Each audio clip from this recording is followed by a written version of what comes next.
Estos no son esteroideos, tienen un mecanismo de acción parecido pero distinto a los glucocorticoides, es decir, a los esteroides, y eso hay que conocer bien y ver de qué manera uno u otro tiene variantes en relación al mecanismo de acción y de eso depende las distintas respuestas que tienen.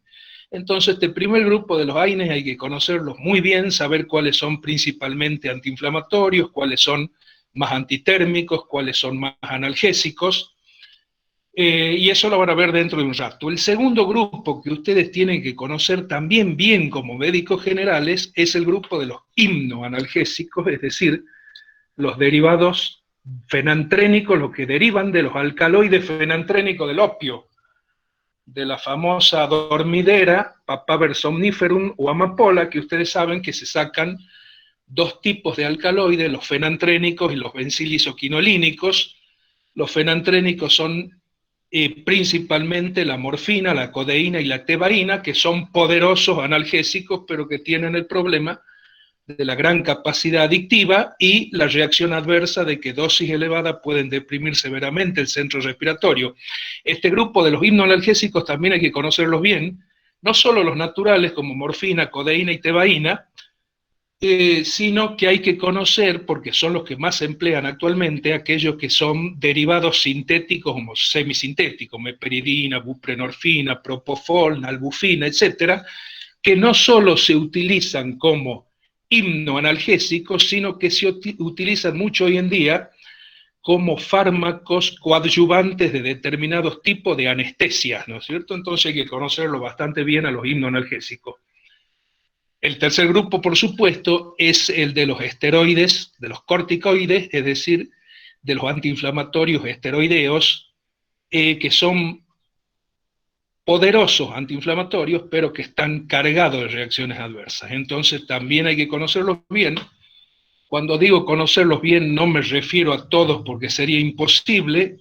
Si uno quisiera estudiar todos los AINES, todos los hipnoanalgésicos y todos los glucocorticoides que existen, haría falta más de un año, ¿no es cierto? Sino que hay que saber seleccionar cuáles han demostrado, por la evidencia seria, ¿no es cierto?, ser los más eficaces, los más efectivos y los más convenientes y los que menos reacciones adversas tienen. Y el cuarto grupo de fármacos que vamos a mencionar también está en relación con los llamados específicamente antirreumáticos. Ustedes saben, porque ya lo han visto en clínica, me han comentado que los primeros que han visto en clínica son los problemas estos de reuma, artritis, etcétera, que al menos para los casos severos de artritis reumatoidea, de espondilitis anquilosantes, de esas colagenopatías que producen mucho dolor y que tienen una evolución bastante tremenda para los pacientes, en los casos que son muy severos se ha invertido la pirámide de terapéutica farmacológica, es decir, antes se comenzaba con los AINES, si los AINES no daban el resultado que uno esperaba, se pasaba a los glucocorticoides y así, mientras que ahora, en los casos muy severos, se invierte la pirámide y se comienza con estos fármacos que son mucho más efectivos, pero también mucho más nocivos y que hay que conocerlo, por lo menos los más importantes, y me refiero a los que se denominan específicamente antiartríticos o antirreumáticos, en donde están los inmunosupresores y los fármacos más modernos, como son, por ejemplo, los preparados biológicos y los anticuerpos monoclonales. Este grupo de fármacos, que si ustedes ven en el texto, hoy en día son cerca de 150, hay, porque ya después lo voy a dejar al doctor Germán que se dedique él a todo, hay 5 que me gustaría que ustedes pongan énfasis en conocerles más o menos bien el perfil, y esos 5 son 3 inmunosupresores y 2 preparados de los modernos. Los inmunosupresores, el metotrexate, la azatioprina y la ciclosporina. De esos 3 quiero que ustedes más o menos vean bien cómo actúan y cuáles son sus reacciones adversas, que son varias, ¿no? Y de los preparados más modernos, el etanercept, que es un preparado biológico que tiene la particularidad de que inhibe los factores de necrosis tumoral y se usan hoy en día en las formas graves de artritis reumatoidea, y el adalimumab, que es el único anticuerpo monoclonal, adalimumab, que está aprobado por el ANMAT en este momento para ser utilizado en nuestro país. Entonces, de esta manera, ahora en forma más específica van a empezar a ver lo fundamental que hay que conocer de los fármacos antiinflamatorios e hipnoanalgésicos. Cualquier duda que tenga la vamos a dejar para los minutos finales para que de esa manera no alteremos y no nos llenemos de ruidos raros.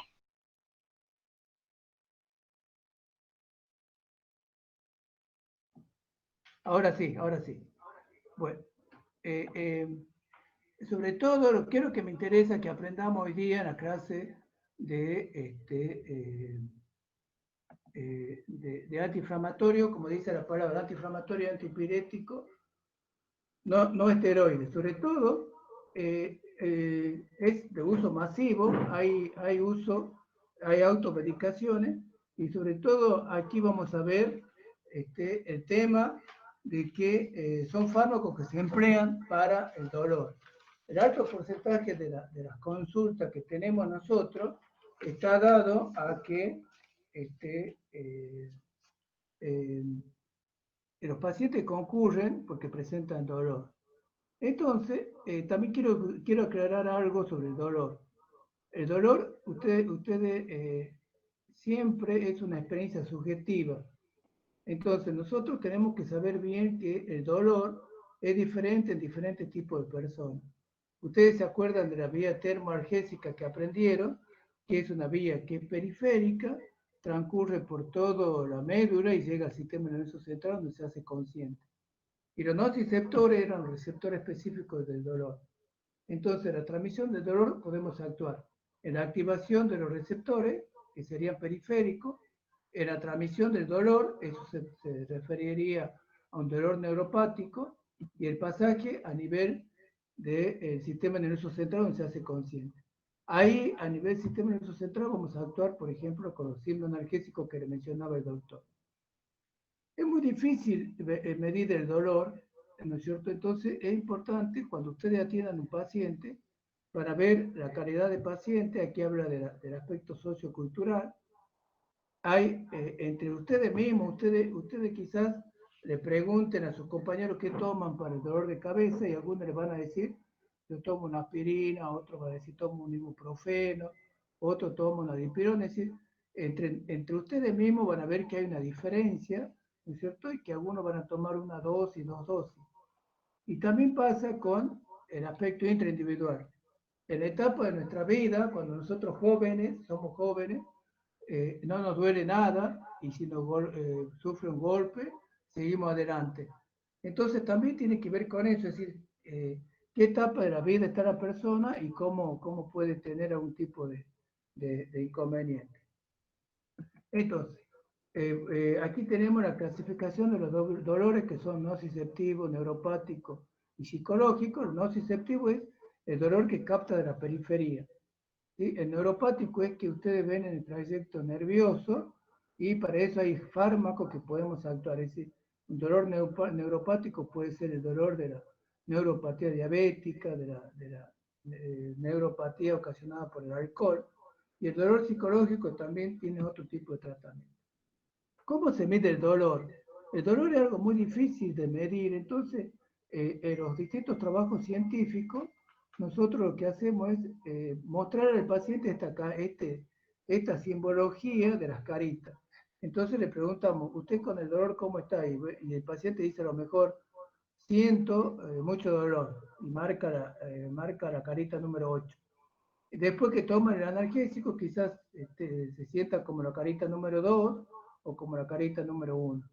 Entonces eso también es importante para valorar el dolor, es decir, cuánto le puede doler o no.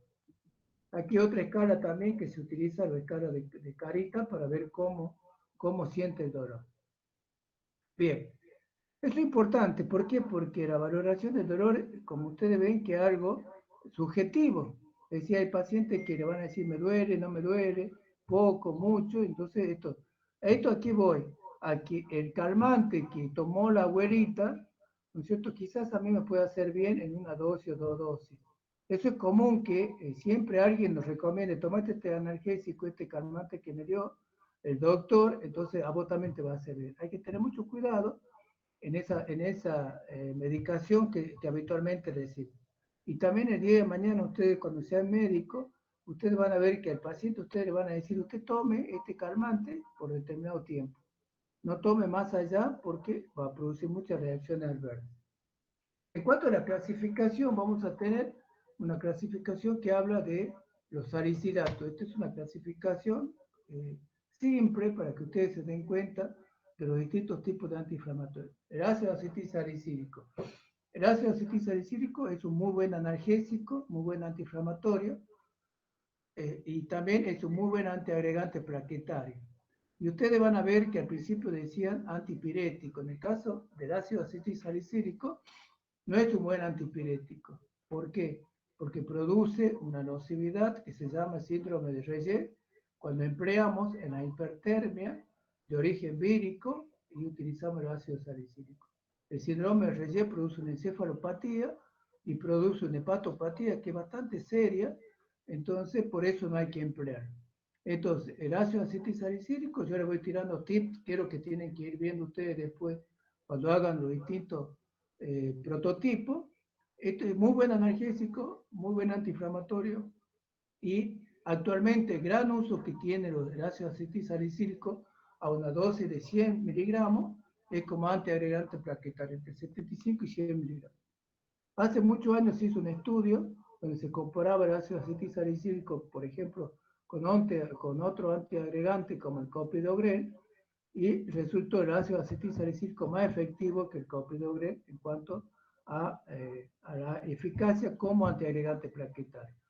Ustedes saben que como antiagregante plaquetario se emplea en determinadas situaciones, en un infarto, un antecedente de una trombosis, ¿sí? Entonces este tipo de medicamentos se da exclusivamente como antiagregante plaquetario. Y la característica del ácido acetilsalicílico, que esto va a bloquear en forma irreversible a la ciclooxigenasa. Ya vamos a ver enseguida qué son las ciclooxigenasas. Es una propiedad que únicamente la tiene el ácido acetilsalicílico, no la tienen los otros antiinflamatorios que vamos a conocer hoy día. Así que esa es una ventaja. El hecho de que me inhiba en forma irreversible significa que siempre voy a tener estable la antiagregación plaquetaria. Después tenemos el ácido salicilato de ericina, que está limitado un poco al uso tópico, lo mismo que el salicilato de sodio en las pomadas antiinflamatorias. Después vamos a otro grupo que son de la pirazolona, la dipirona, la famosa dipirona, que la acción principal es analgésica, ¿sí? Y antipirética. Y aquí, bueno, es analgésico y antipirética. Y ustedes van a decir, pero si estamos hablando también de analgésico antipirético, no. En el caso de la dipirona no tiene una potente acción antiinflamatoria.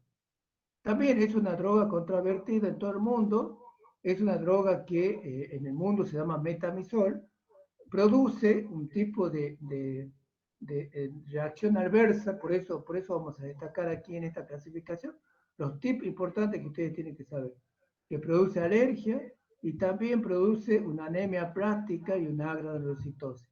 Eso se ha dado sobre todo en la raza anglosajona, por eso está prohibido en el mundo. Ustedes quieren conseguir algún dipirona en otra parte del mundo, en Europa sobre todo, no hay dipirona.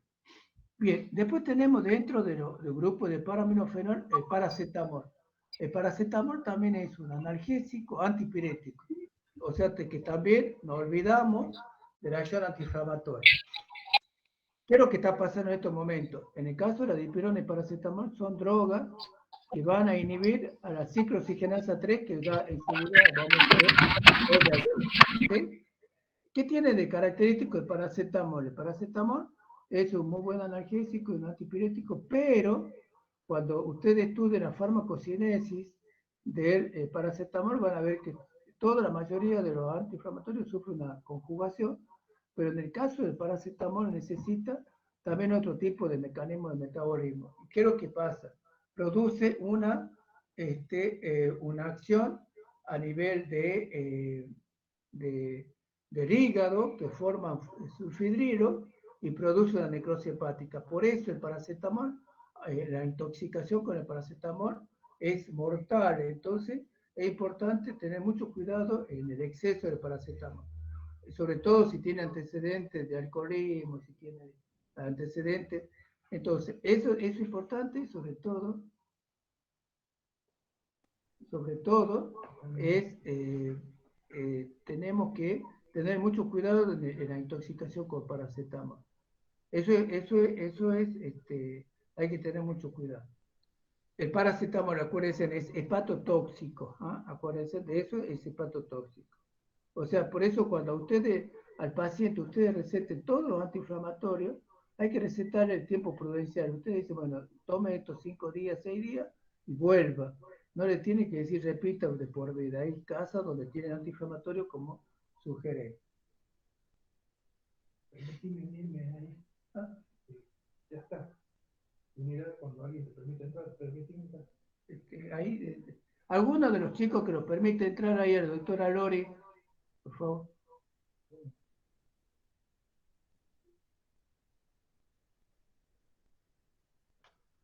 Ahí está. Bueno, fíjate en la que ahí no sé, yo quiero ver. Ah, bueno. Bueno, sigamos entonces. Y después vamos a tener los derivados del ácido propiónico. Aquí tenemos el ibuprofeno, ketoprofeno y naproxeno.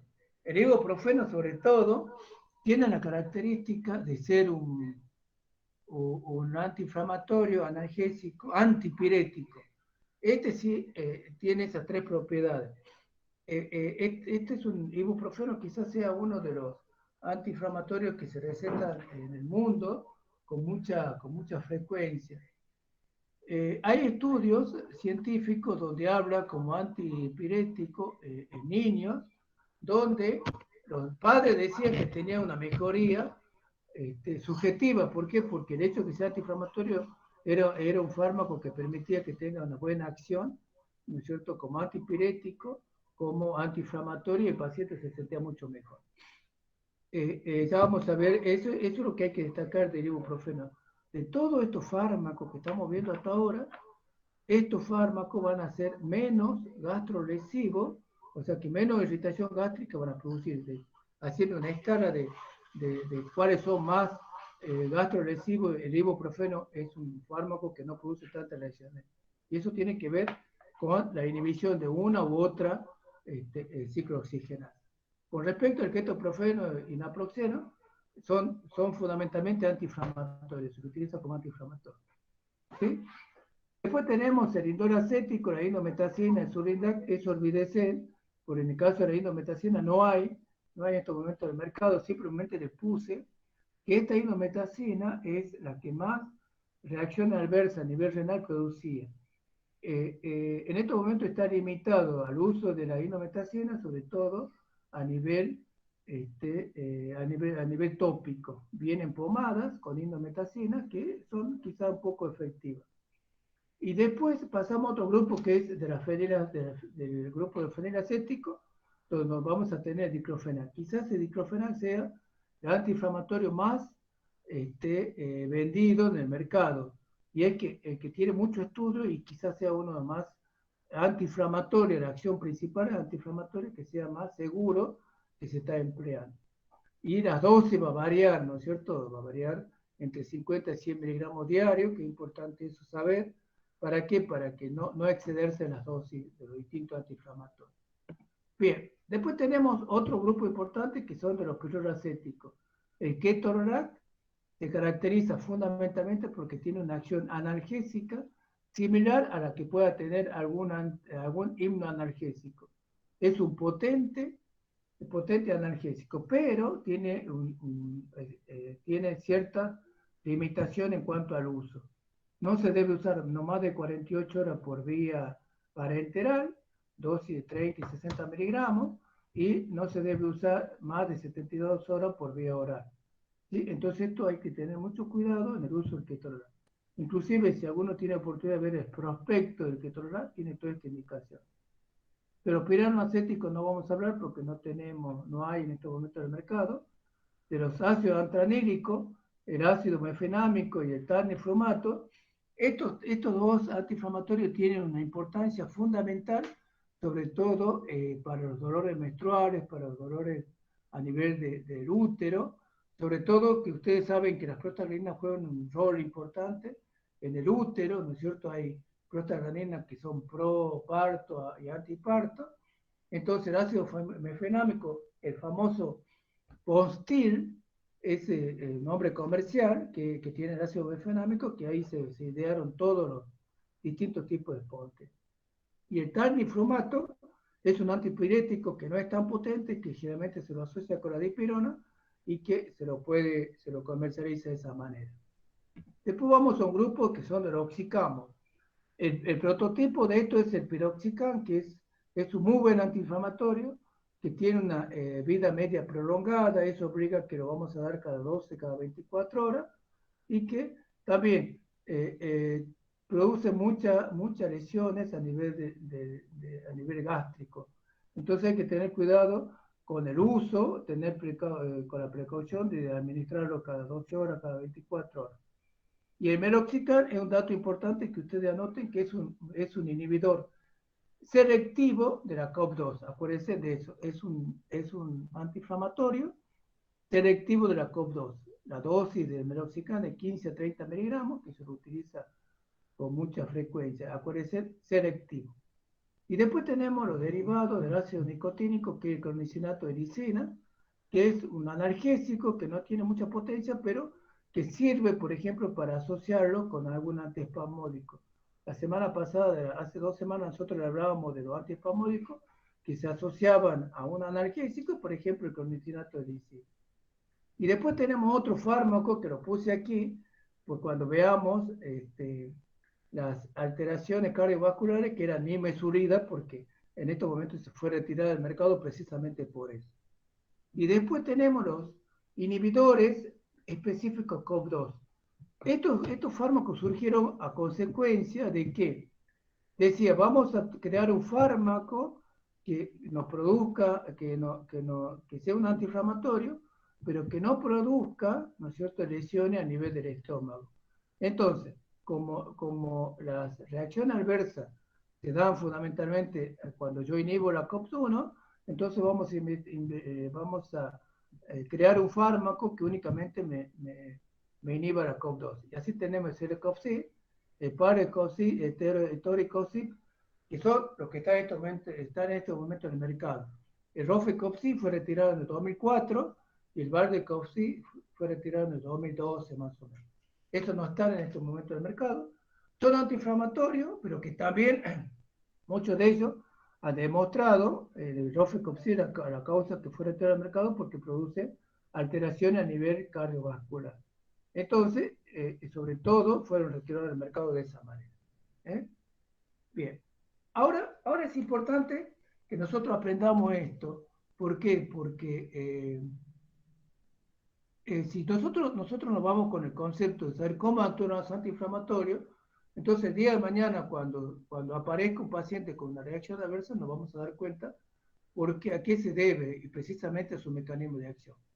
Vamos a empezar cuando se produce la alteración por una anoxia. Se rompe los fosfolípidos de la membrana, por una fosfolipasa 2 se forma el ácido araquidónico. De paso les voy diciendo que sobre esta fosfolipasa 2 van a actuar los corticoides. Los corticoides van a inhibir la fosfolipasa 2. Entonces, a partir de este ácido araquidónico, sigue varias rutas. Sigue la ruta de la lipoxigenasa, sigue la ruta de la ciclooxigenasa. Nosotros, en este tema de antiinflamatorio no esteroideo, vamos a seguir la vía de la ciclooxigenasa. Vamos a tener la ciclooxigenasa 1, que es constitutiva, es decir, que está en los tejidos, y la ciclooxigenasa 2, que es inducible, o sea, que aparece cuando hay un proceso inflamatorio. Esta ciclooxigenasa constitutiva era responsable de la formación de las prostaglandinas, que son el tromboxano A2, que tiene sobre todo la propiedad de ser un agregante plaquetario, ¿no es cierto? O sea, lo que hace el tromboxano A2 es que permite la agregación plaquetaria. Cuando hay una lesión a nivel del vaso, entonces, ¿qué es lo que hace? Se produce la agregación plaquetaria para que se forme el tapón hemostático. Otra prostaglandina que es constitutiva se llama prostaglandina I2, que es la prostaciclina. Tiene múltiples funciones. la función principal es formar parte del moco protector del estómago. Entonces, esa es la función principal, pero ya vamos a ver que también juega un rol importante dentro de las prostaglandinas renales. Y después tenemos también las prostaglandinas renales que vamos a ver, vamos a destacar la importancia de estas prostaglandinas renales. Y después tenemos una COP2 que es inducible, o sea que aparece cuando aparece el proceso inflamatorio, que se llama prostaglandina F2-alfa y la prostaglandina E2. Entonces, estas prostaglandinas son las que van a participar en la fiebre, en el dolor y la inflamación. Son las que, en el caso del dolor, producen una alteración de los nociceptores. En el caso de la inflamación, también son las responsables de la liberación de la sustancia vasoactiva.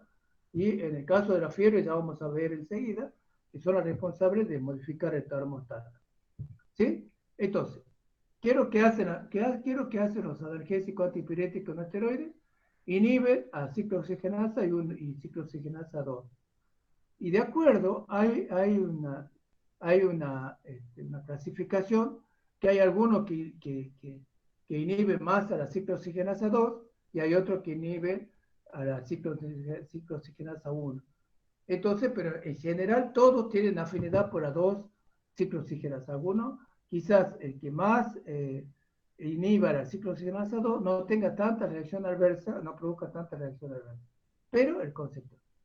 ¿Qué es lo que pasó? A partir de la aparición de los Celecoxib, de los Coxib, se descubrió que la ciclooxigenasa 2 era inducible, pero también era constitutiva a nivel del corazón. ¿Sí? En el corazón juega un papel muy importante, sobre todo en la conducción nerviosa.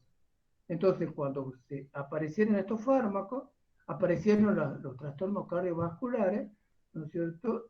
Así como consecuencia del uso de estos fármacos, hubo muertes de estos pacientes. Cuando se estaba estudiando el Celecoxib, también ellos observaron que se formaban muchos trombos. ¿Por qué?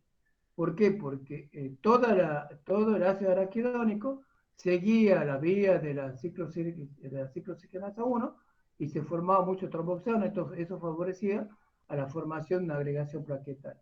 Entonces ellos, en el caso del estudio de Celecoxib, ellos incorporaron a los pacientes que estaban tomando Celecoxib aspirina.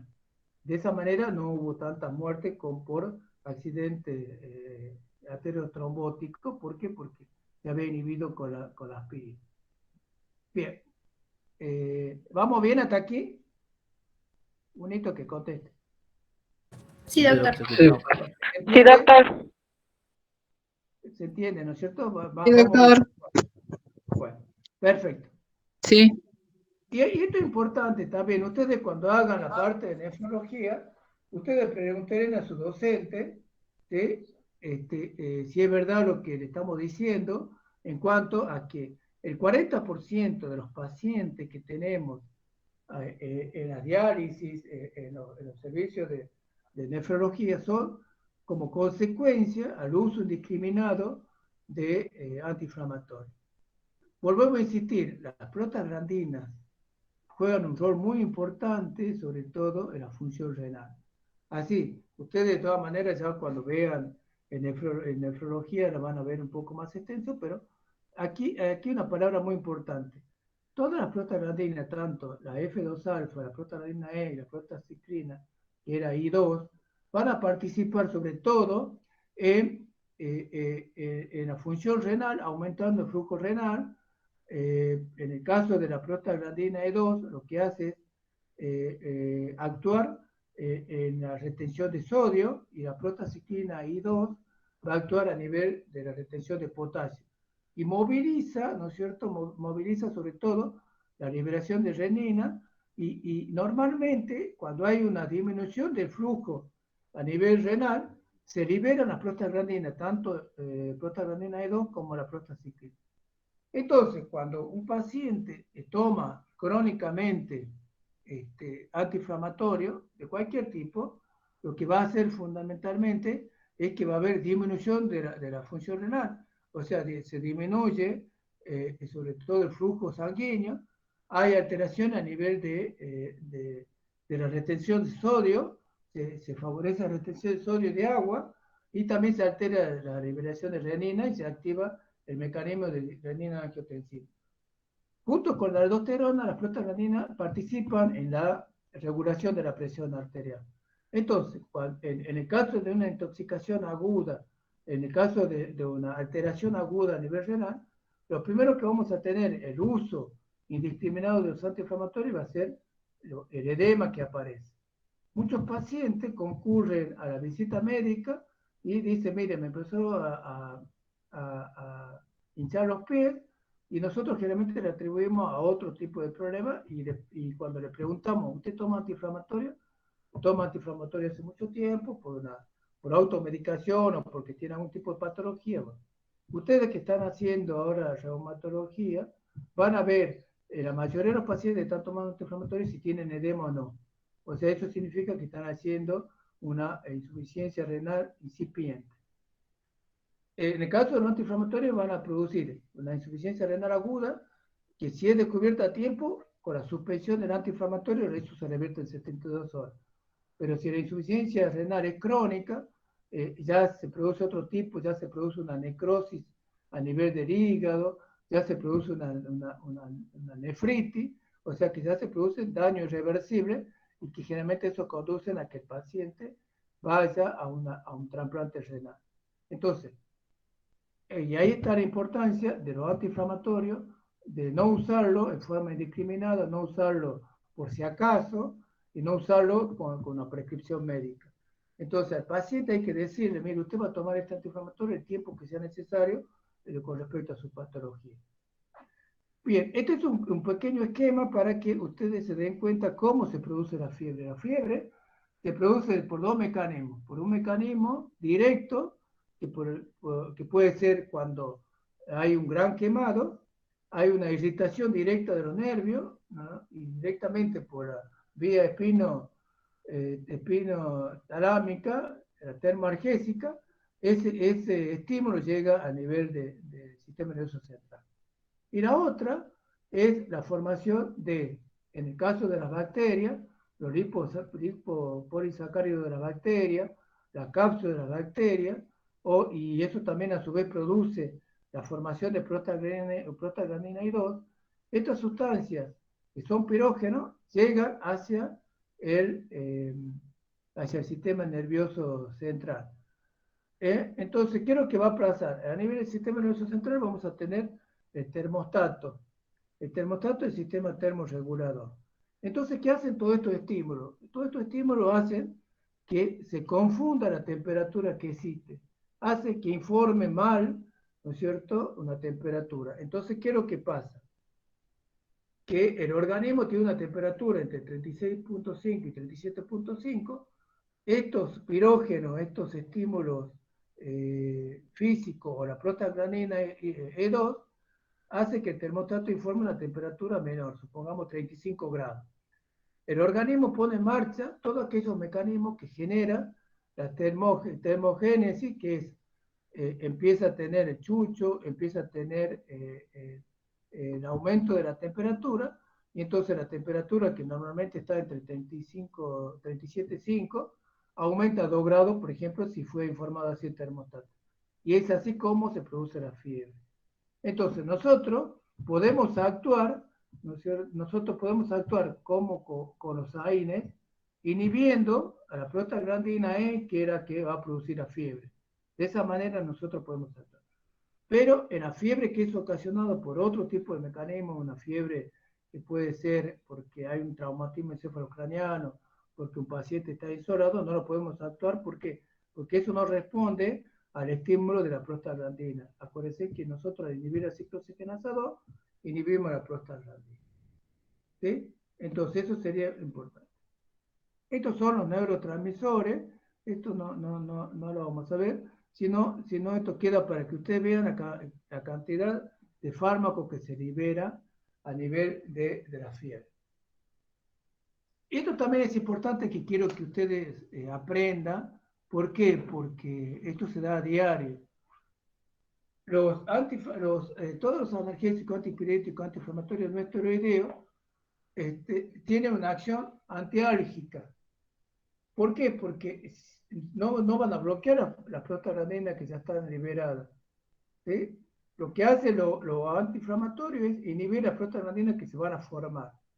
Todas tienen una dosis techo. Por ejemplo, la aspirina tiene 1500 miligramos diarios, el diclofenac 150 miligramos, el piroxicam 150 miligramos, el ibuprofeno podemos darle, oscila entre 2400 y 3000 miligramos diarios, o sea, todos tienen una dosis techo. ¿Sí? Si ustedes le dan 300 miligramos de diclofenac, no va a aumentar su poder analgésico, no va a aumentar la acción analgésica. Lo único que van a hacer es crearle más reacciones adversas. ¿Sí? Y lo mismo también pasa con cuando se asocia, no se deben asociar los antiinflamatorios. Ustedes habrán escuchado muchas veces la propaganda, decir diclofenac más paracetamol.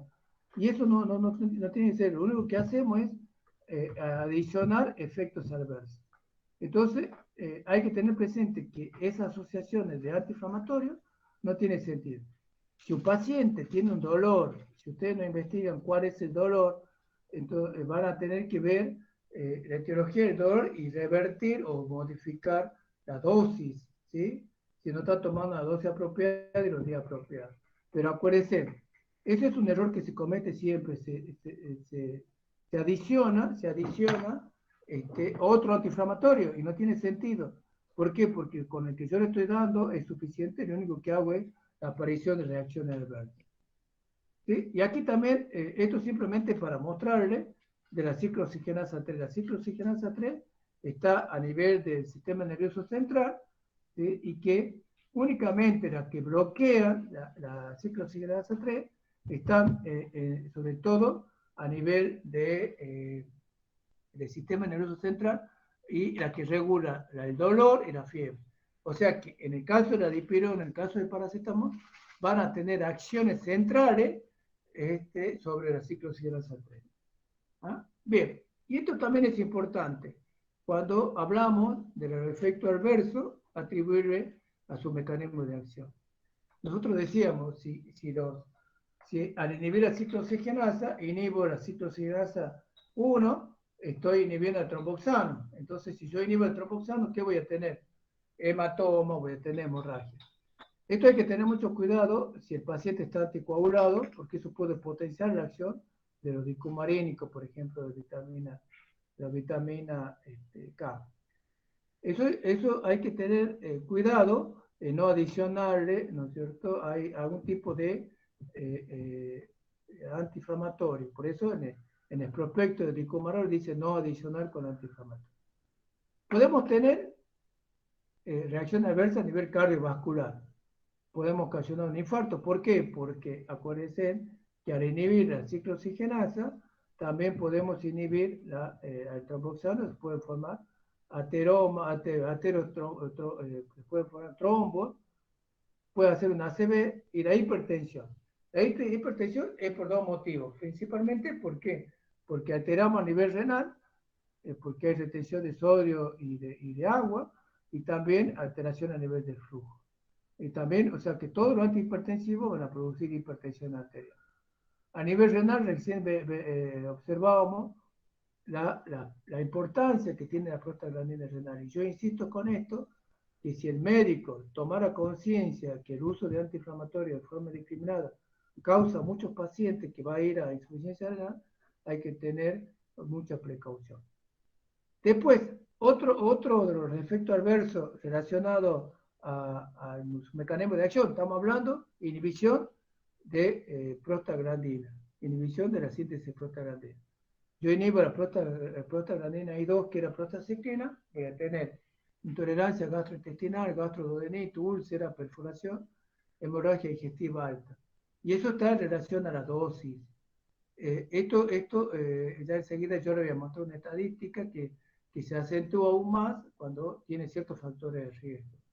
Generalmente las personas que toman este tipo de antiinflamatorios, este tipo de medicamentos, son personas grandes que tienen muchas patologías.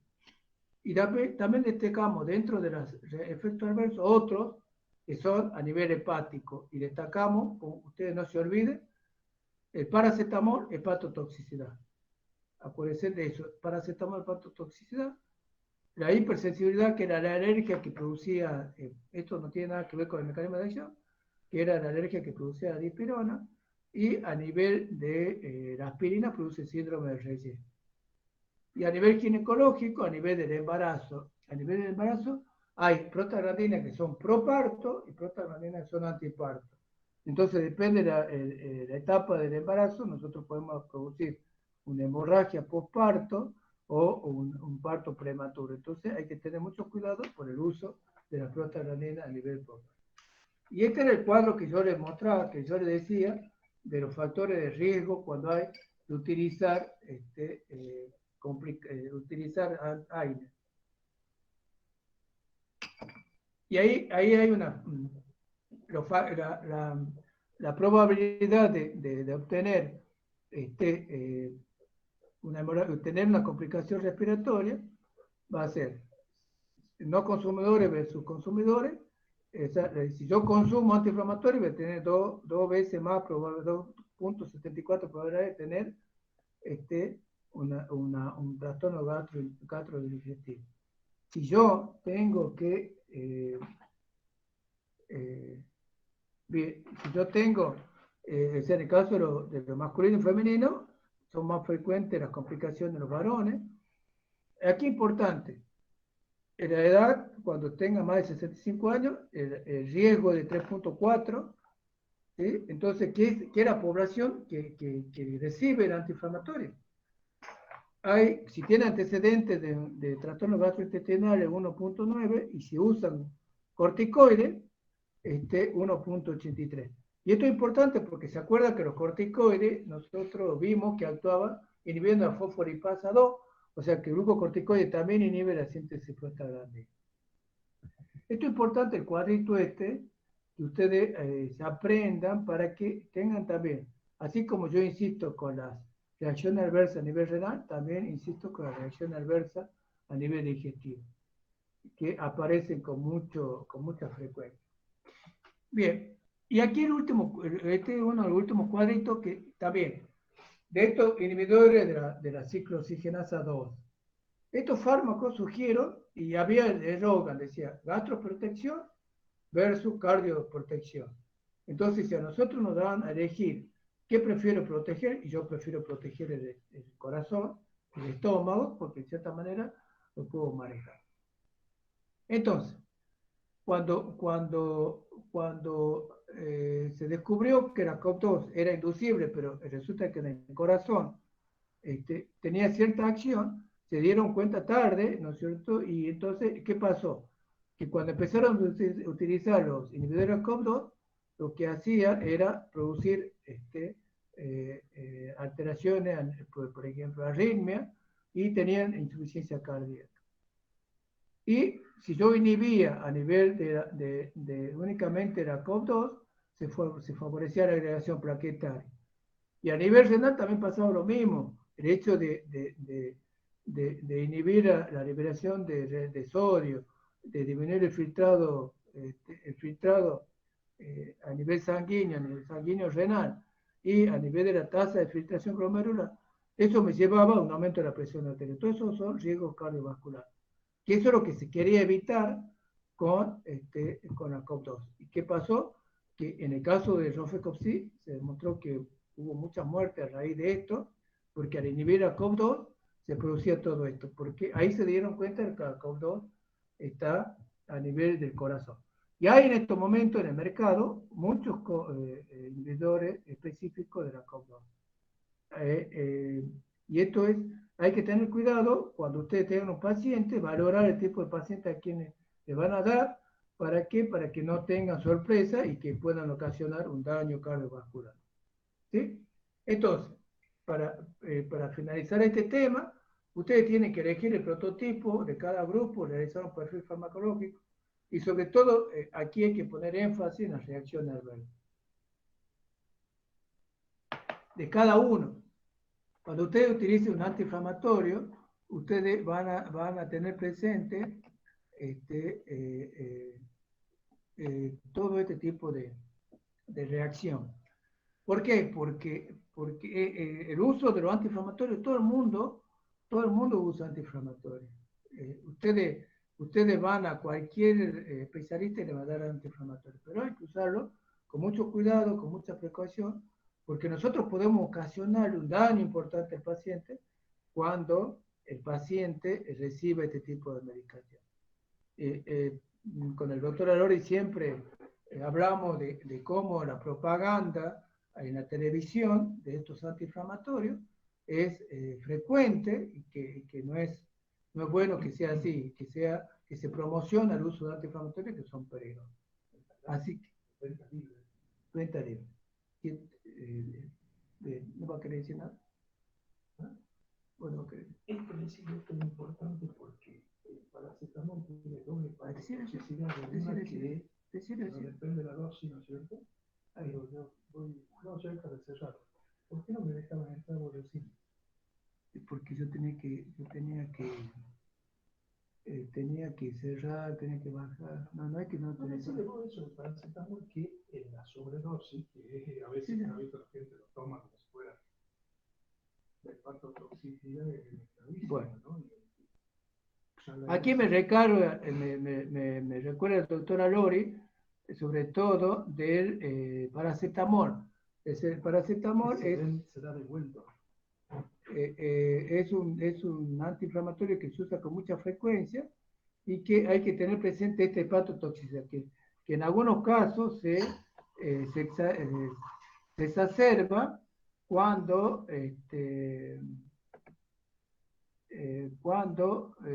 hay, por ejemplo, antecedentes de alcoholismo, por ejemplo. ¿Sí? Así que bueno, ¿estamos bien hasta aquí?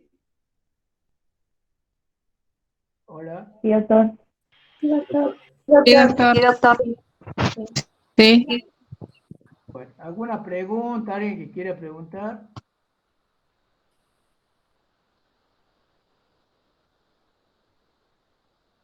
¿Alguien quiere preguntar algo? No.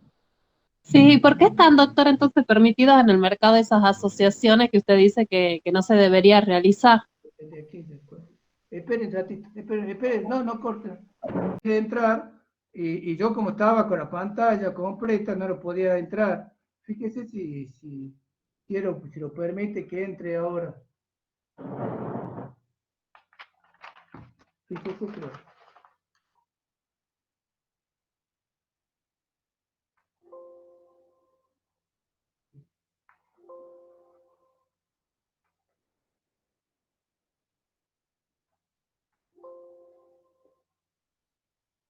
No te permite.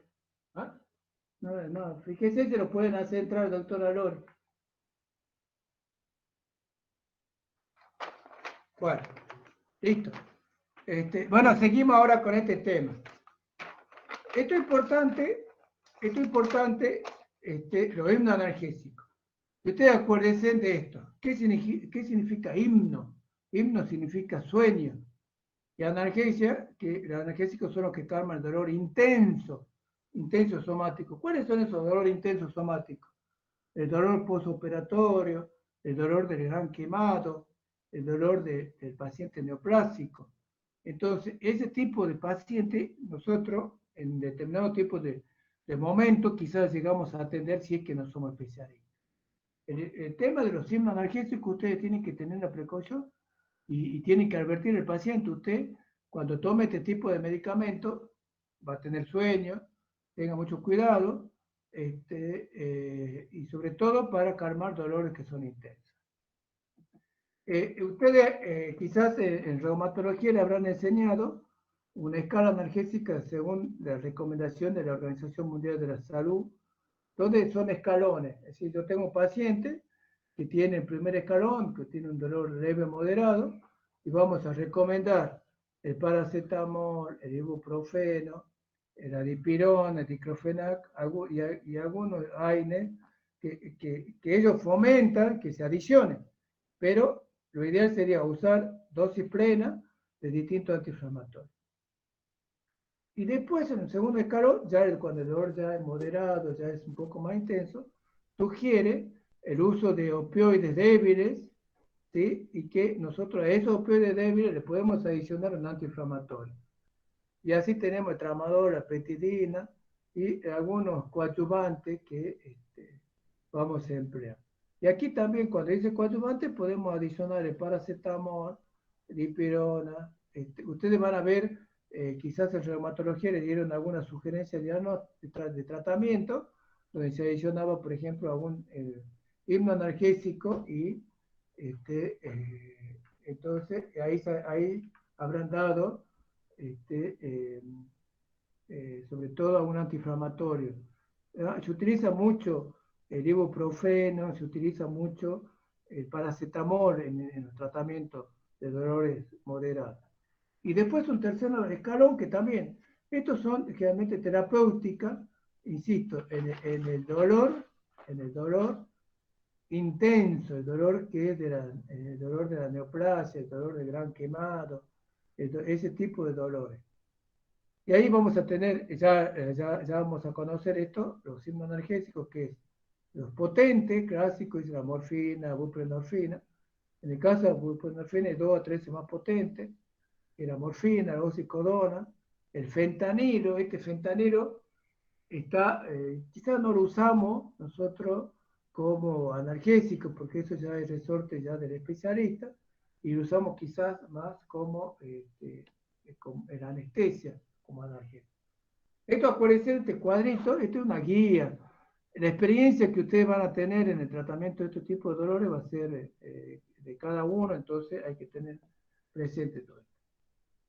Este es simplemente para que ustedes vean que el dolor se hace perceptible a nivel de la corteza, ¿ah? Esto ya lo saben, esto ya estudiaron ustedes en anatomía, y que era por la vía espinotalámica que llegaba la termoalgésica, ¿se acuerdan?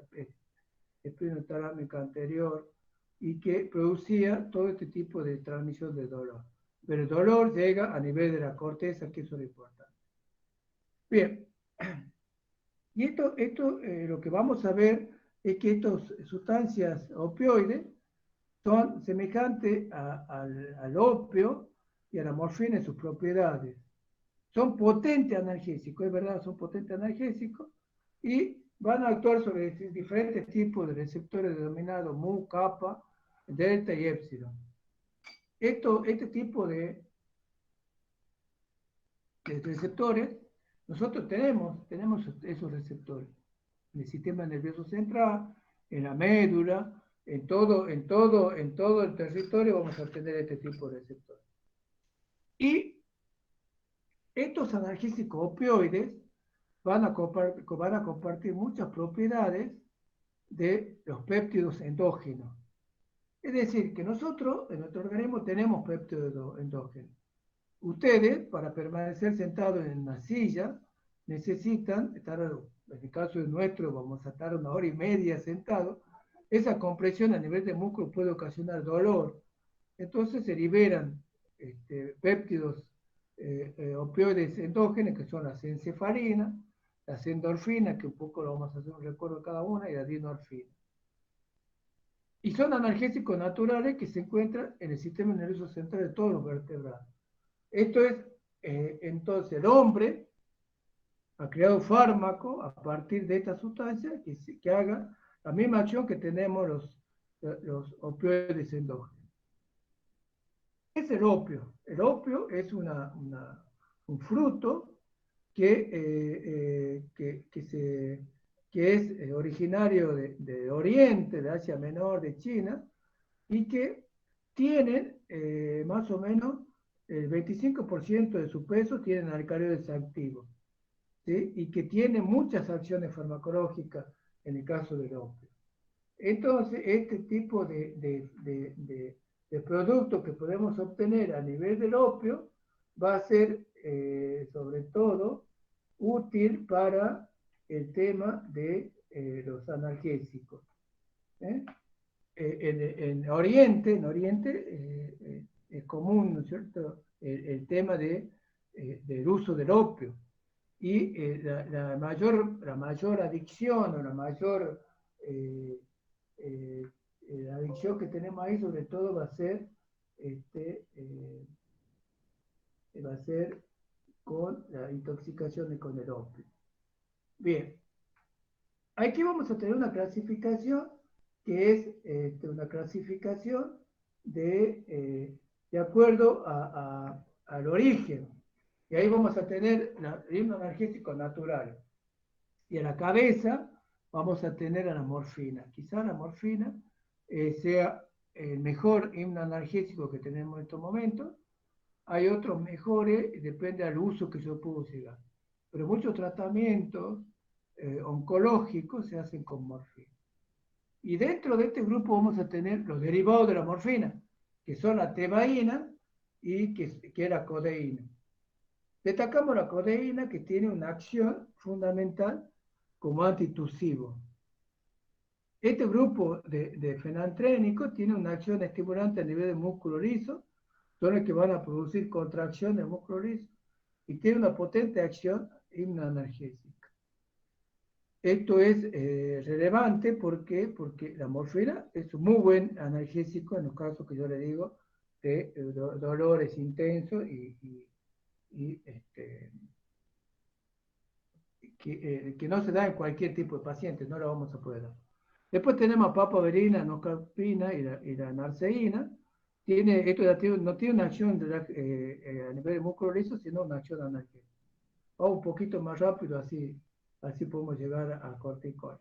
Después tenemos otro derivado semisintético, la heroína, apomorfina, oxicodona. La oxicodona es derivado de la tebaína. Y después tenemos esto que muchos de ellos sí se utilizan en estos momentos.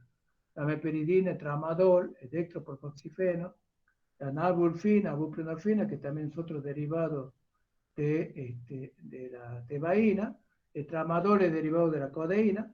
Y después tenemos el fentanilo, el alfentanilo, el sulfentanilo y el revefentanilo. Estos fármacos se utilizan sobre todo para como en anestesia. En anestesia es como coadyuvante del anestésico.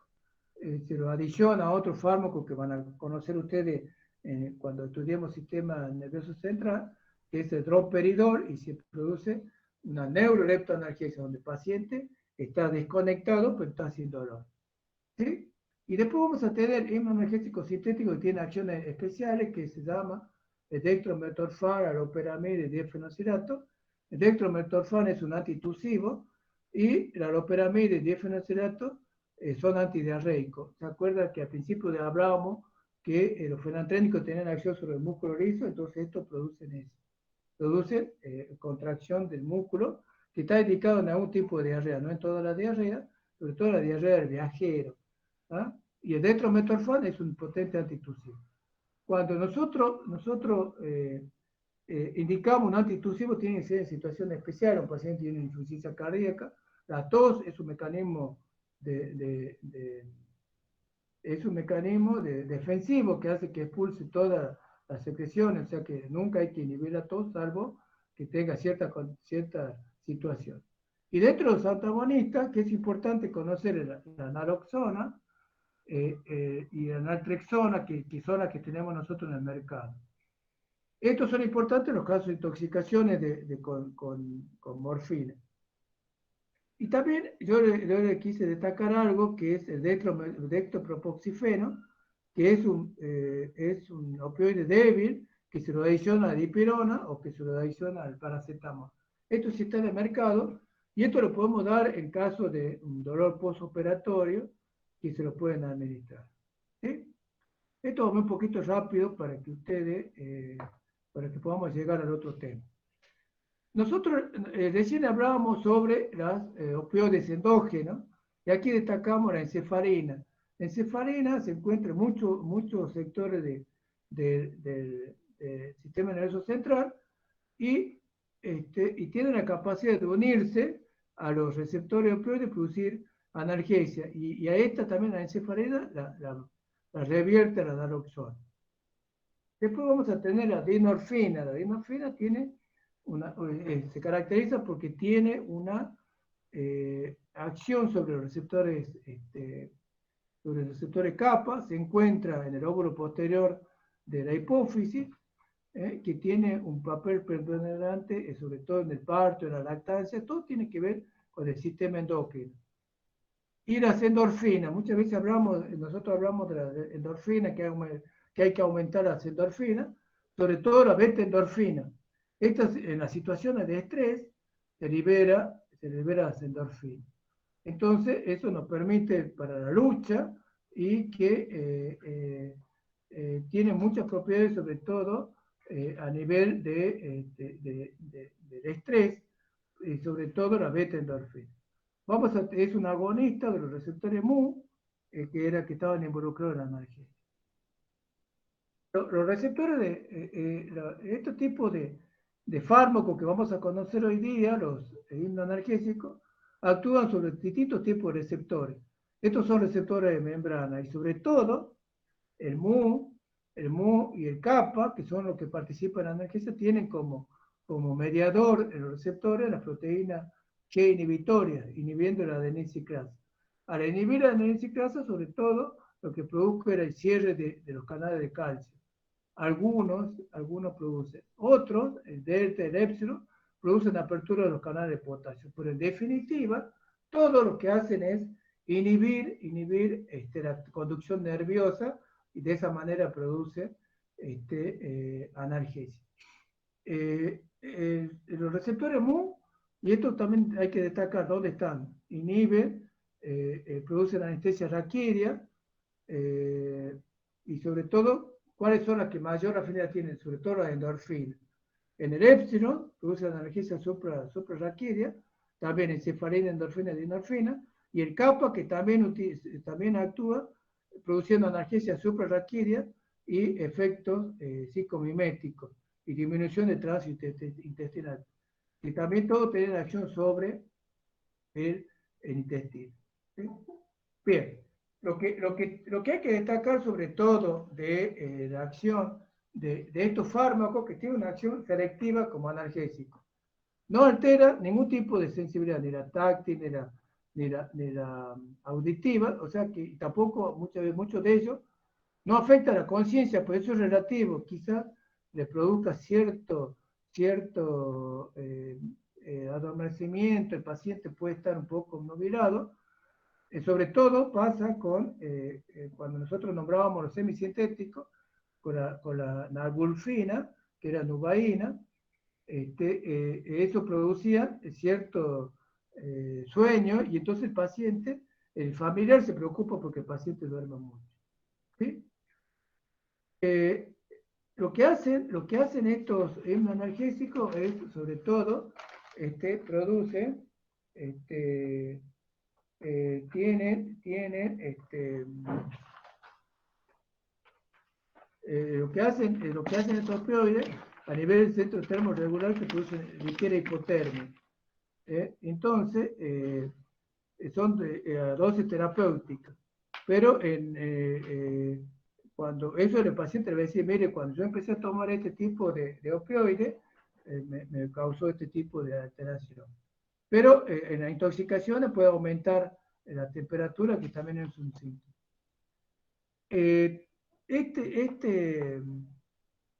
La morfina, sobre todo, es un psicotrópico y lo que hace es modificación de la carácter de la sensación dolorosa.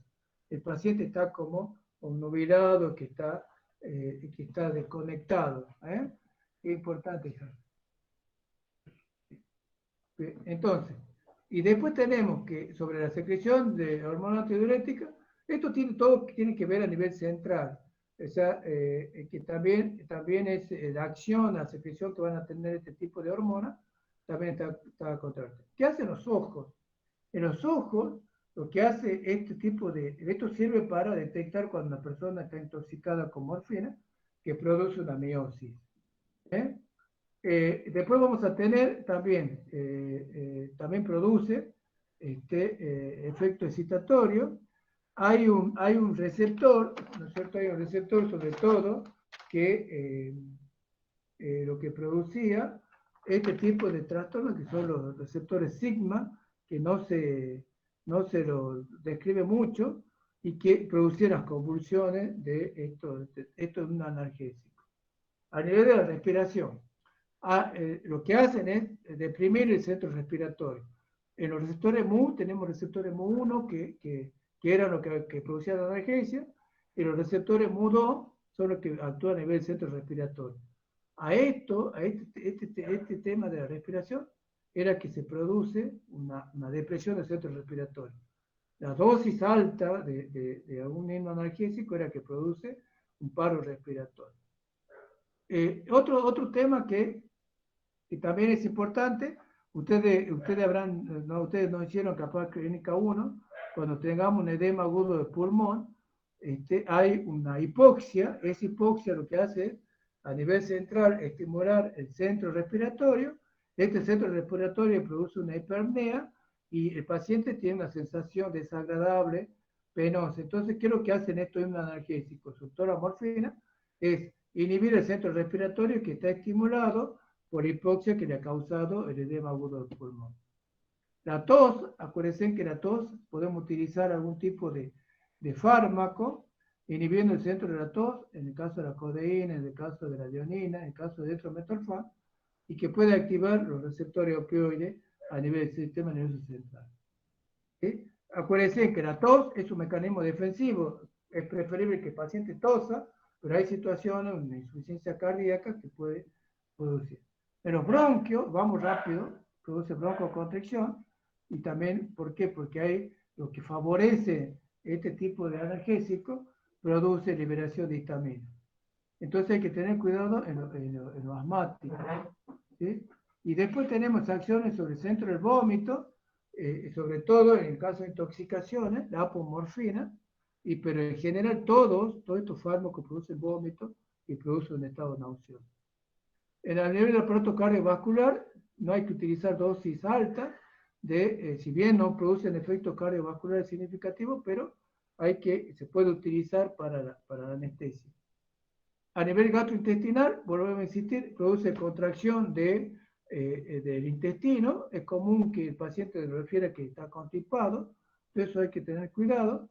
Lo mismo pasa con todos los esfínteres y con todo el tono a nivel del músculo liso. A nivel del útero, lo que hace es relajar el cuello uterino, prolonga la duración del parto. Muchas veces se intenta utilizar la morfina para que la mujer no sufra, pero resulta de que lo que puede hacer es entorpecer todo ese tema del parto. Y la intoxicación aguda, por último, vamos a tener que la intoxicación se produce con 30 miligramos por vía oral, o por vía subcutánea o vía endovenosa, y por 100 miligramos, lo que vamos a dar sobre todo, el naloxona, que es el antagonista que le vamos a dar. Le vamos a dar de 0,4 a 2 miligramos por vía endovenosa. Y también, a nivel de la frecuencia respiratoria, como deprime el centro respiratorio, va a producir una cianosis. Así que, bueno, lo que va a producir esto es este tipo de analgésico, y vuelvo a insistir, esto lo va a tratar, ustedes quizás no lo traten con mucha frecuencia. ¿Por qué? Porque son de rama del especialista. El especialista es el que maneja el dolor. ¿Quiénes son los que manejan el dolor? El anestesista, el médico oncólogo. Quizás cuando en reumatología le dieron algunos esquemas terapéuticos con respecto al uso de los 100 analgésicos. Así que, bueno, ¿sí? Bueno, sigamos. El corticoide, los glucocorticoides. ¿Qué es lo que es importante el glucocorticoide? ¿Quién usa el glucocorticoide? Vamos a empezar desde la cabeza. El neurólogo, el oftalmólogo, el otorrino, el neumonólogo, el gastroenterólogo, el traumatólogo, el dermatólogo, no sé quién más. Ustedes se dan cuenta que es importante el uso de estos fármacos, que si todo el mundo lo usa es porque no deben ser útiles. Entonces, ¿qué quiero que yo siempre le digo a los alumnos? Y quiero que aprendan a partir de esta clase, no tanto los corticoides para usarlos, sino es que hay que usarlo con mucho cuidado y saber las indicaciones. Bien. Primero, siempre cuando una persona nos dice, ay doctor, no me dé antiinflamatorio porque me hincha, ¿me entiendes? Así dicen siempre, sobre todo las mujeres, y son unas gordas así que comen toda su vida, ¿no es cierto? Entonces, entonces ellos tienen tienen edema. Dice, usted me da corticoides, me engordaron. ¿Sí? Esta diapositiva se descompagina, dice, a nivel de la médula, glándula suprarrenal, a nivel de la médula, se libera adrenalina. La capa glomerular libera mineralocorticoide, aldosterona, en la capa fascicular, glucocorticoide, el cortisol, y en la parte reticular, los andrógenos. ¿Sí? Eso es lo que normalmente se libera. Entonces, ustedes van a ver que los corticoides, los mineralocorticoides tienen el mismo origen. Y después vamos a tener nosotros tenemos hidrocortisol, tenemos 20 miligramos diarios que se dosa, y tenemos la aldosterona, 0,12 miligramos diarios. Entonces, en base al origen común, todos los glucocorticoides van a tener acciones glucocorticoidea y mineralocorticoidea. Entonces, nosotros vamos a saber elegir el corticoide para los casos que es necesario. Por ejemplo, si yo tengo un paciente que tiene una insuficiencia suprarrenal congénita, entonces le tengo que dar un corticoide que tenga acción mineralocorticoidea. ¿Por qué? Porque de esa manera el paciente va a estar bien. En cambio, otro paciente que no hace falta que tenga acción mineralocorticoidea, voy a tratar de elegir. Ahora, a continuación, yo le voy a mostrar que el cortisol también es importante porque depende del estímulo a nivel del hipotálamo, la ACTH, que era encargada de liberar los glucocorticoides, baja el cortisol y de esa manera se inhibe la ACTH. Y también es responsable de la liberación de aldosterona y a su vez la aldosterona de la renina, angiotensina, todo eso. Entonces, ¿qué significa esto? Que el hecho que los corticoides pueden ocasionar un aumento de la presión arterial. Entonces, y otro dato importante es que yo, en el caso que yo le doy corticoides a un paciente, me va a inhibir la ACTH. Entonces, cuando yo lo retire, no lo puedo retirar bruscamente. ¿Por qué? Porque la ACTH está inhibida y el paciente puede entrar en una insuficiencia suprarrenal aguda y se puede morir.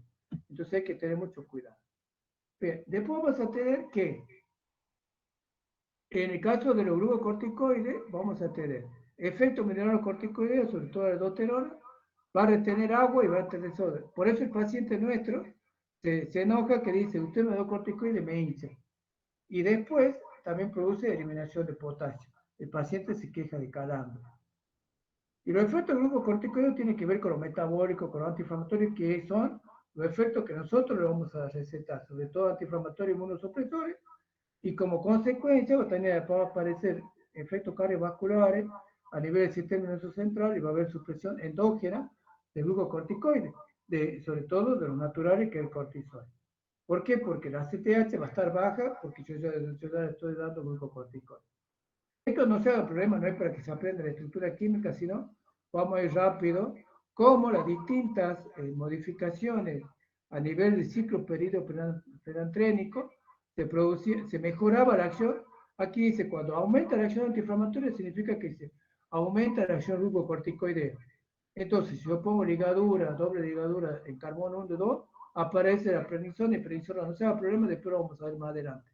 ¿Qué quiero destacar esto? Que yo modifico la estructura química para mejorar la acción glucocorticoidea. ¿Por qué? Porque si tiene acción mineralocorticoidea me va a producir edema, me va a producir retención de sodio. Después, si yo lo metilo el carbono 6, va a surgir la metilprednisolona. Esta droga tiene tanto acción de glucocorticoidea, pero mineralocorticoidea. Esta droga, la metilprednisolona, es la que se va a emplear en los casos de que haya una falta de glucocorticoide. Y después, si se fluora a nivel de carbono, se produce un fluoro a nivel de carbono C6, 6,9, vamos a tener la triacinolona, flumetazona, que van a ser más estos corticoides de acción tópica. Después, la presencia de un grupo oxidero a nivel de carbono 11, potenciamos la acción glucocorticoide, acuérdense cuando decimos antiinflamatorio. Y después, por último, la metilación del carbono 16, se potencia la acción antiinflamatoria de hexametasona y betametasona. Rápidamente, esto como ustedes lo tienen, no vamos a destacar nada. Aquí tenemos la hidrocortisona que es natural. Esta hidrocortisona es la que, si ustedes la administran, va a producir muchas acciones, va a tener muchas reacciones adversas, edema, retención de sodio. Mientras que la betametasona no tanto, la prednisona, prednisolona y metilprednisolona va a tener sí retención de sodio. Esa es la que van a causarle a ustedes, que le va a decir a ustedes, que produce aumento de peso. Así dice el paciente, dice, usted va a dar corticoide y aumenta de peso. No, lo que hace, retiene sodio, retiene agua porque tiene acciones corticoides, mineralocorticoides. Después tenemos, por vía tópica, ¿no es cierto? Por vía tópica que vamos a tener diferentes tipos de glucocorticoides que en la piel, el dermatólogo, todos ustedes van al dermatólogo y el dermatólogo siempre le da una cremita con glucocorticoides porque la inflamación se la baja, así que hay betametasona, clobetasol, todas las pomadas que usan los dermatólogos tienen corticoides. ¿Ah? Y después, en forma de aerosol, ustedes cuando vean farmacología respiratoria van a ver la budesonida, la fluticasona y la beclometasona que se utiliza en forma de aerosol. Aquí, el corticoide juega un papel importante como antiinflamatorio. Esto también es para destacar, para que ustedes vean la diferencia. El cortisol y la cortisona tenemos una dosis de 20 y 25 miligramos, la acción glucocorticoidea de 1 y la acción glucocorticoidea de 0,8.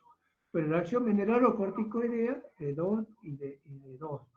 ¿Esto qué significa? Que este sí me va a causar retención de sodio y agua. Este que sí me va a producir edema, sí me va a aumentar de peso. Entonces, en el tratamiento crónico no lo tengo que utilizar. Y después tenemos la metilprednisolona, que yo también le decía, que también produce la prednisona y la prednisolona, que tienen acción glucocorticoidea, pero tienen poco de acción mineralocorticoidea. Si tienen un poquito, a la larga la corta les va a producir edema. Bien, y después, los de larga duración de hexametasona y betametasona, la que nosotros vamos a emplear, tienen una potencia antiinflamatoria de 25 y de 50, entonces mucho mejor que los otros. El otro tenía 4 y los otros tenían 2. O sea que estos son mejores antiinflamatorios cuando yo quiero tratar una inflamación. ¿Me entiendes? O sea, la indicación va a estar, ¿qué es lo que quiero tratar? Si yo quiero como antiinflamatorio, voy a tratar esto. Si quiero reemplazo, voy a tratar con otro antiinflamatorio. El mecanismo de acción era, cuando ustedes estudiaron la básica, era el receptor tipo 4, donde tenemos el receptor intracelular, donde entraba hacia el núcleo y se formaba el complejo esteroideo receptor. Ahí va a actuar con la cromatina nuclear y se forman gérmenes con genes específicos, se produce la transcripción de proteínas. ¿Qué hace de esta proteína? O sea, esto es el resumen, ¿no es cierto? Si ustedes quieren ampliar, busquen un libro de farmacología, así para que... Pero en esencia, produce transcripción de la proteína. ¿Qué significa transcripción de proteína? Formar proteína. Lo que hacen los glucocorticoides son formar factores de respuesta positiva.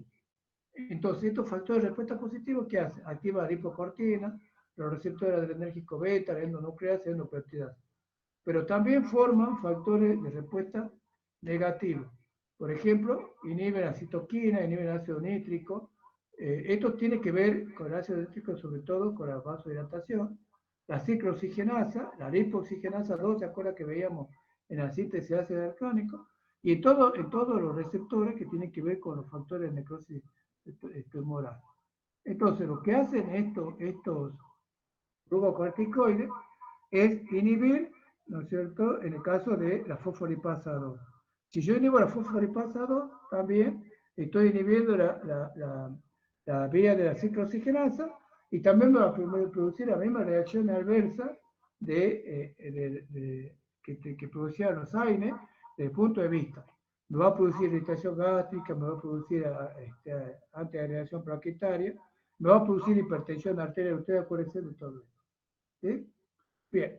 Esto es rápidamente, y esto también, esto es un cuadrito para que ustedes lo amplíen. El ácido araquídeo, ¿se acuerdan que yo hablaba únicamente de la lipoxigenasa, también de los epóxidos, radicales libres? Pero era para que no compliquemos nada. Y la potencia, que en cierta manera ya lo relató. Y esto es importante, ustedes acuérdense de esto. Apareció cortado el muñequito. Dice así, los glucocorticoides son agentes paliativos, no son agentes curativos. Es decir, el corticoide lo utiliza todo, pero no sirve, no cura a nadie. Todo el mundo lo emplea. Y esto ya es más divertido porque ustedes ya conocen. ¿Qué hace el glucocorticoide normalmente? Normalmente el glucocorticoide favorece la gluconeogénesis. ¿Qué era la gluconeogénesis? Era la formación de glucosa a partir de elementos no glucídicos, que eran sobre todo a partir de las proteínas. Como consecuencia, al usar proteínas, por supuesto, produce una disminución de la proteína, disminución de crecimiento, aparecen destría atrófica. También lo que hacen es favorecer la glucogenogénesis y disminuye la penetración de la glucosa a nivel del tejido. En resumen, lo que hace es, eso es lo que habitualmente hace el glucocorticoide. ¿Cuándo se libera el glucocorticoide? Sobre todo a la noche. ¿Sí? El glucocorticoide hace que se mantenga la glucemia a expensas de esto. Y hay disminución del anabolismo proteico. Esto es lo que ocurre normalmente. No sé qué habrá pasado aquí. Bien, este es un cuadrito que le robamos a Esperanza el Pozo. Esto simplemente es para que vean qué pasa con las grasas. Favorece la acción lipolítica de la catecolamina y la acción lipogénica de la insulina. Ya después vamos a ver enseguida ese señor Mercurio.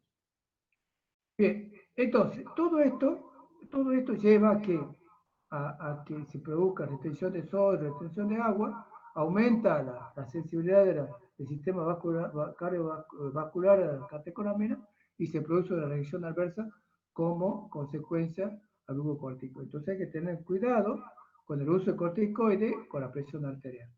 Y después a nivel del sistema nervioso central vamos a tener un estado de euforia, va a estar inquieto y también muchas veces va a haber depresiones. Es una reacción psicótica en algunos casos. Bien, ustedes habrán escuchado hablar muchas veces que los glucocorticoides producen, dicen no tomes glucocorticoides porque te baja la defensa, es verdad.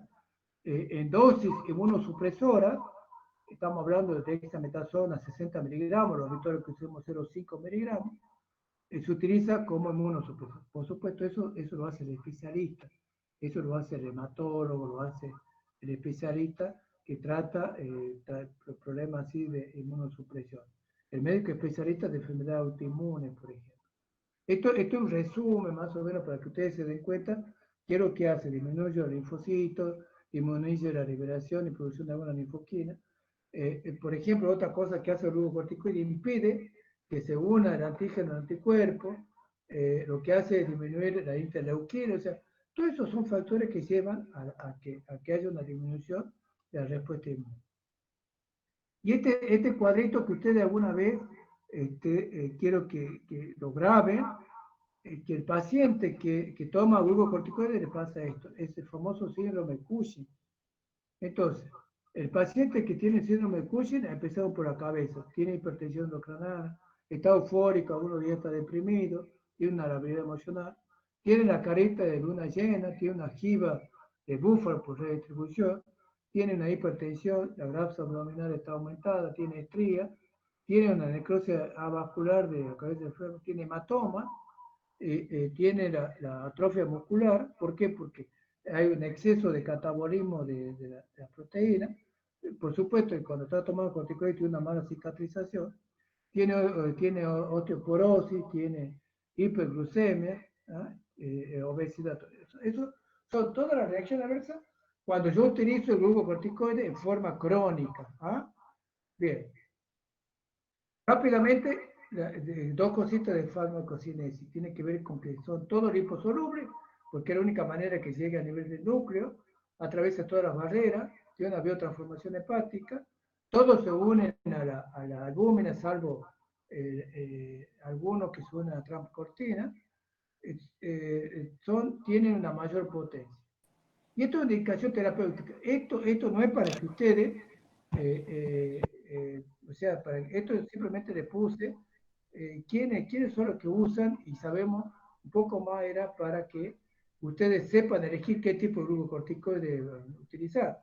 Si yo tengo una hiperplasia adrenal congénita, una insuficiencia renal aguda, pues utilizo un glucocorticoide que tenga más que ver con la acción mineralocorticoidea y la acción glucocorticoidea, porque si hay una insuficiencia renal le falta tanto los mineralocorticoides como el glucocorticoide. Enfermedades renales, síndrome nefrótico, como antiinflamatorio, enfermedades alérgicas, el edema bronquial, ¿no es cierto? Cuando nosotros veíamos la budesonida, enfermedades de la piel, enfermedades de colágeno oculares, la leucemia, el tratamiento de alguna leucemia, enfermedades hepáticas, enfermedades y cuando hay un edema cerebral. Siempre y cuando no se olviden de la gastritis, de la hipertensión que produce. Y después, ustedes habrán escuchado muchas veces el uso de los glucocorticoides durante el embarazo. Causa una citodiferenciación y cambio precoz de las proteínas responsables del desarrollo por lo menos 12 tejidos diferentes. Entonces, y sobre todo a nosotros ¿qué nos interesa? Durante el embarazo, que el feto tenga buena maduración pulmonar.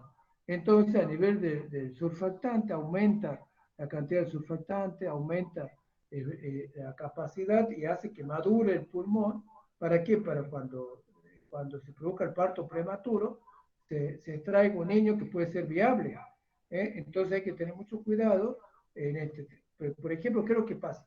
Supongan ustedes, una mujer embarazada se coloca corticoides para madurarle el pulmón y de pronto las cosas andan bien, disminuye la presión, no hace falta inducir el parto, lo que se hace es suspender. Esa maduración dura más o menos 2 semanas. Bueno, si hay que volver otra vez a madurarlo, se lo vuelve a madurar. Pero el uso del corticoide durante el embarazo es algo fabuloso en los partos prematuros, en el embarazo que tienen riesgo. Entonces lo mejor es tratar de sacar un niño que tenga mejores condiciones para que pueda sobrevivir. Bien, y ya terminamos, ya quédense tranquilos, ya 2 horas que estuvimos hablando. Bien, entonces, la administración de los corticoides no es curativa, sino paliativa, y acuérdense que la interrupción abrupta de dosis elevada que va a producir una insuficiencia suprarrenal. ¿Por qué? Porque cuando hay corticoides en alta dosis, la CTH está baja. Entonces lo que tenemos que hacer es empezar a bajar de a poco el corticoide, ¿no es cierto?, para que de alguna manera la CTH empiece a tomar el comando y liberar los glucocorticoides endógenos. Si yo lo retiro bruscamente, se produce. Y esto aparece muy bien. Cualquier enfermedad, cualquier tipo de paciente, la dosis efectiva empírica, inclusive una dosis elevada, no va a tener efecto nocivo. Y por supuesto, cuanto más tiempo utilice el glucocorticoide, va a ser mayor los efectos adversos que se producen. Cuanto más tiempo utiliza, acuérdense en ese dibujito del síndrome de Cushing, va a aparecer hipertensión, va a aparecer diabetes, va a aparecer estría atrófica, todo lo va a aparecer, depende del uso prolongado. Es un tratamiento muy cruel, pero es efectivo. Cuando ustedes quizás en reumatología han visto pacientes que están con glucocorticoides con mucha dosis y hace mucho tiempo. Bien, y esto es importante, miren, hasta aquí llegamos. Así que hasta aquí llegamos. Gracias, gracias a todos por la participación. Espero que les haya sido útil.